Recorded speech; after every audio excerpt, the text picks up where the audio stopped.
সুপ্রিয় শিক্ষার্থীবৃন্দ, সবাইকে স্বাগত জানাচ্ছি একটি নতুন ভিডিও লেকচারে। দীর্ঘদিন পরে আবারও হাজির হয়ে গেলাম নতুন একটি লেকচার নিয়ে। আজকে আমাদের আলোচ্য বিষয় হচ্ছে দ্বাদশ শ্রেণী অংশীদারি ব্যবসায় নিয়ে। তো অংশীদারি ব্যবসায় চ্যাপ্টারটা মোস্ট ইম্পর্টেন্ট আমাদের জন্য, কেননা আমরা এ পর্যন্ত যদি বেশ কিছু বোর্ড কোশ্চেন যদি অ্যানালাইসিস করি, তাহলে আমরা দেখতে পাবো কোনো বোর্ডে অংশীদারি ব্যবসা থেকে অঙ্ক মিস হয়নি। সো এখান থেকে পরীক্ষায় আসে একটা প্রশ্ন থাকে 10 মার্কের সলিউশন সৃজনশীলে। তো অংশীদারি ব্যবসা করার পূর্বে আমরা ফার্স্ট টাইম ওই চ্যাপ্টারের বেসিক আলোচনাগুলো করব, আর আমরা চ্যাপ্টারটি 4টা কি 5টা ক্লাসের মধ্যে কমপ্লিট করার চেষ্টা করব।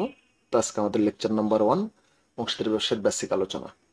তো আমরা যদি একটু ফলো করি, আমরা দেখতে পাচ্ছি অংশীদারি ব্যবসার দুইটা পদ্ধতি, একটা সাধারণ পদ্ধতি, একটা সমন্বিত পদ্ধতি। এখন আমাদের কখনো কখনো পরীক্ষায় সাধারণ পদ্ধতি আসে, কখনো কখনো সমন্বিত পদ্ধতি আসে। এখন অঙ্ক করার পূর্বে আমাদেরকে বুঝতে হবে যে কোনটা সাধারণ পদ্ধতি, কোনটা সমন্বিত পদ্ধতি। যেমন আমি এখানে লিখে দিয়েছি, যদি প্রশ্নে মাসের প্রথম তারিখ দেওয়া থাকে তাহলে বুঝতে হবে এটা সাধারণ পদ্ধতি, আর যদি প্রশ্নে মাসের শেষ তারিখ দেওয়া থাকে তাহলে বুঝতে হবে এটি সমন্বিত পদ্ধতি। আমি আবারও বলছি, প্রশ্নে আমাদের যদি লেখা থাকে সাপোজ যে কোনো সালের জানুয়ারি মাসের 1 তারিখ বা ফেব্রুয়ারি মাসের 1 তারিখ, এরূপ যদি প্রথম তারিখ দেওয়া থাকে তাহলে আমাদেরকে বুঝতে হবে কোশ্চেনটা সাধারণ পদ্ধতির কোশ্চেন।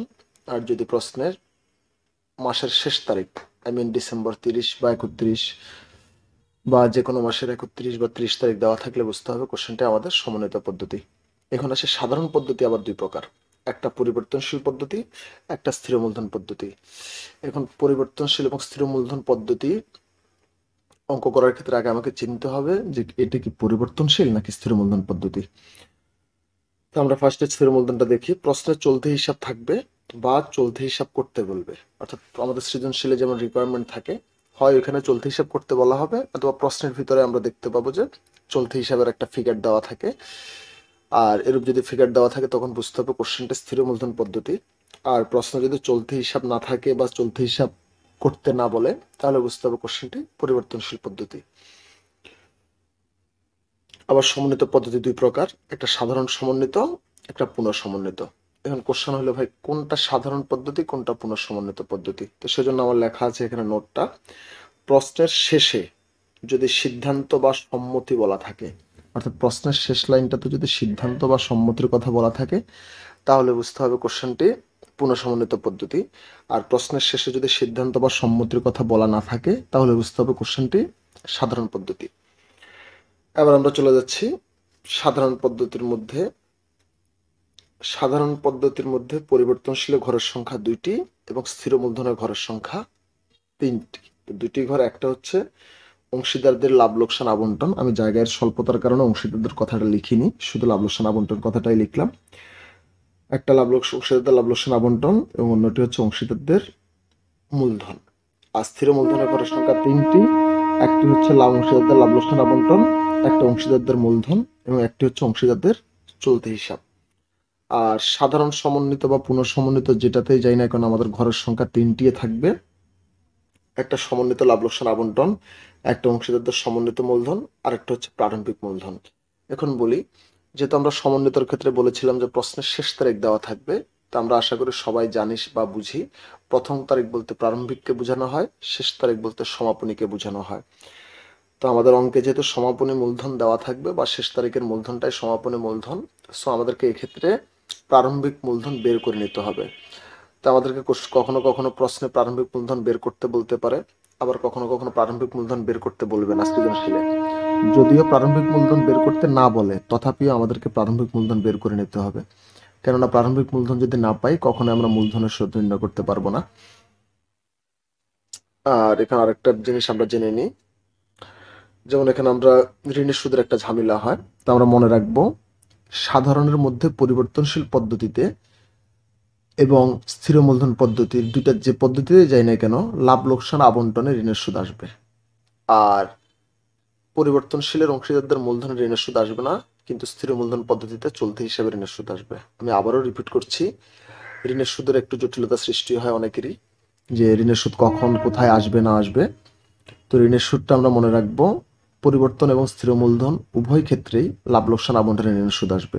এছাড়াও স্থির মূলধনের চলতি হিসাবে ঋণের সুদ আসবে, কিন্তু পরিবর্তনশীলের অংশীদারদের মূলধনের ঋণের সুদ আসবে না। তো যেহেতু আজকে আমরা বললাম যে আজকে আমাদের বেসিক আলোচনা, তো আজকে আমরা কোনো অঙ্ক নিয়ে আলোচনা করছি না, শুধু জাস্ট এই চ্যাপ্টারের বেসিক কথাগুলো আমরা অ্যানালাইসিস করছি। এখন আমরা চলে যাচ্ছি অংশীদারি ব্যবসায়ের সাধারণ পদ্ধতির কিছু সূত্রের আলোচনায়।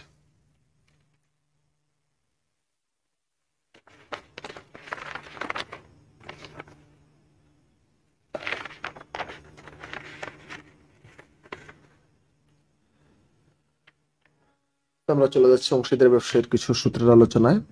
উপরে হেডলাইন হচ্ছে সাধারণ অংশীদারি পদ্ধতির কিছু নিয়মাবলী। যেমন 1 নম্বরে লিখলাম আমরা প্রারম্ভিক মূলধনের নাম হবে ব্যালেন্স বিডি। এটা আমাদের সেম আর নবম দশম শ্রেণী বা একাদশ শ্রেণীর নকদানের মতোই প্রথম তারিখের যে মূলধন দেওয়া থাকবে সেটার নাম দিতে হবে ব্যালেন্স বিডি। আর মনে রাখবো এক্ষেত্রে অতিরিক্ত মূলধন যদি থাকে তাহলে তার নাম হবে নকদান হিসাব, এমনকি সেটা ব্যালেন্স বিডির নিচেই হবে। এরপর ঋণের ক্ষেত্রে যদি প্রশ্নে কোনো পার্সেন্টেজ না থাকে, আমরা অনেক সময় দেখি ঋণের ক্ষেত্রে পার্সেন্টেজ থাকতে পারে, আবার পার্সেন্টেজ নাও থাকতে পারে। তো মনে রাখবো এটা শুধু অংশীদারি ব্যবসায়ের জন্যই, এটা অন্য কোনো চ্যাপ্টারের জন্য নয়। অংশীদারি ব্যবসায়ের নিয়ম অনুযায়ী ঋণের ক্ষেত্রে যদি প্রশ্নে কোনো পার্সেন্টেজ না থাকে তাহলে 6% হারে সুদ ধরতে হয়। এরপরে দিয়ে আমরা লিখলাম ঋণ উত্তোলনের ক্ষেত্রে মাস বা তারিখ দেওয়া না থাকলে 6 মাসের সুদ ধরতে হবে। এটা শুধুমাত্র অংশীদারি ব্যবসায়ের জন্য নয়, এটা হিসেব বিজ্ঞানে আপনার ক্যালকুলেশন রিলেটেড, যেমন আর্থিক অবস্থার বিবরণী বা অংশীদারি বা একতরফা দাখিলা, বা আমরা যদি কার্যপত্রের চ্যাপ্টারে যাই, যেখানে যাই আমরা দেখতে পাবো এই বিষয়টা প্রয়োগ করা হয় যে ঋণ এবং উত্তোলনের বেলায় কোনো তারিখ না থাকলেও 6 মাসের হারে সুদ ধরতে হবে। আর যদি তারিখ বা মাস দেওয়া থাকে তাহলে আপনাকে ওই অনুযায়ী ক্যালকুলেশন করে সুদ নির্ণয় করতে হবে। আর আমরা মাথায় রাখবো পণ্য উত্তোলনের উপর কখনোই সুদ ধরা যাবে না, কিন্তু যদি প্রশ্নকর্তা যদি প্রশ্নে উল্লেখ করে পণ্য উত্তোলনের উপর সুদ ধরতে হবে তখন আপনাকে বাধ্যগত ধরতে হবে। এমনিতে হিসাব বিজ্ঞানের নিয়ম অনুযায়ী বা দুতরফা দাখিলা পদ্ধতির নিয়ম অনুযায়ী পণ্য উত্তোলনের উপর কখনো সুদ ধরা হয় না, একমাত্র নগদ উত্তোলনের উপরে সুদ ধরা হয়।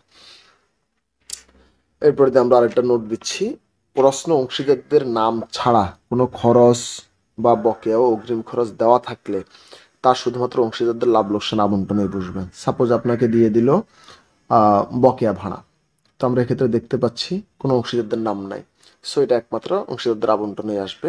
কিন্তু যদি বলা হয় কোনো একজন অংশীদারদের নাম দিয়ে সাপোজ এক্সের বকেয়া ভাড়া, তখন সেটা আবন্টনও যাবে, অংশীদারদের মূলধনও যাবে। তো আমরা মাথায় রাখবো যদি কোনো খরচ দেওয়া হয় সেক্ষেত্রে যদি কোনো পার্টনার বা অংশীদারদের নাম যদি উল্লেখ করা না থাকে তাহলে মনে রাখবো উক্ত খরচ বকেয়া বা অগ্রিম যাই থাকুক সেটা শুধুমাত্র লাভ লোকসান আবন্টনে আসবে।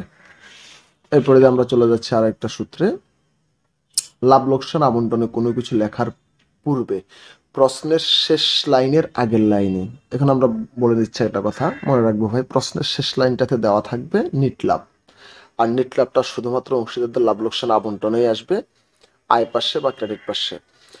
তো প্রশ্নের শেষ লাইনের আগের লাইনে দেখতে হবে কোনো কিছু ডেবিট চার্জ ধার্য হিসেবভুক্ত অথবা সমন্বয় করা হয়েছে কিনা। এই জিনিসটা খুবই ক্রিটিক্যাল বিষয়, কেননা এই আইটেমটাতেই স্টুডেন্টরা বেশিরভাগ ভুল করে অংশীদারে। নর্মালি অংশীদারি ব্যবসার অঙ্কগুলো খুবই সোজা হয়, কিন্তু এই জিনিসগুলোতে এই ছোট কথাটার জন্য অঙ্কের মধ্যে ভুল সৃষ্টি হয়।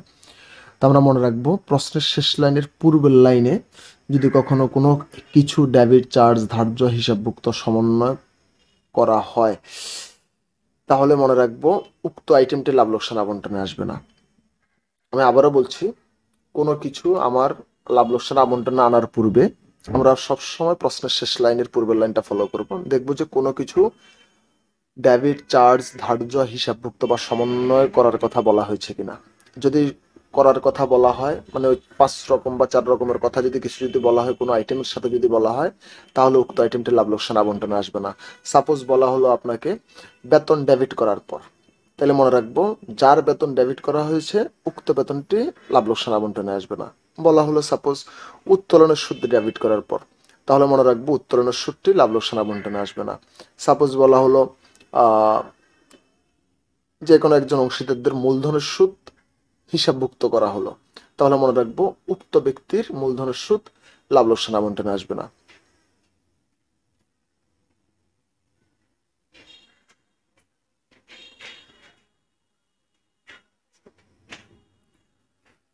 এখন আমরা চলে যাচ্ছি আমাদের সর্বশেষ আলোচনায়।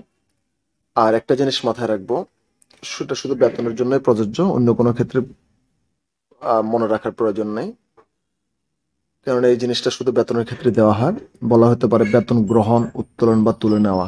অর্থাৎ বেতন গ্রহণ, উত্তোলন বা তুলে নেওয়ার কথা যদি বলা থাকে, তাহলে মাথায় রাখবো বেতন অংশীদারদের মূলধনে আসবে না। আমি আবারও বলছি, শুধুমাত্র বেতনের ক্ষেত্রে বলা হয় গ্রহণ, উত্তোলন বা তুলে নেওয়া। সাপোজ বলা হলো কোনো একজন অংশীদারদের বেতন গ্রহণ করেছে, তাহলে মনে রাখবো উক্ত অংশীদারদের বেতন অংশীদারদের মূলধনে যাবে না। তো যাই হোক, আজকের আলোচনা এখানে শেষ করছি। সবাই ভালো থাকবেন, সুস্থ থাকবেন, দোয়া করবেন, আর পরবর্তী লেকচারটি পাওয়ার জন্য অপেক্ষায় থাকবেন। আর যদি ভিডিওটা যদি কেমন লেগেছে, ভালো কি মন্দ, সেটা কমেন্ট সেকশনে জানাবেন। আর যদি ভালো লাগে, লাইক, কমেন্টস এবং একটা সাবস্ক্রাইব করবেন। সবাইকে আবারও ধন্যবাদ জানিয়ে শেষ করছি আজকের আলোচনা। ধন্যবাদ সবাইকে।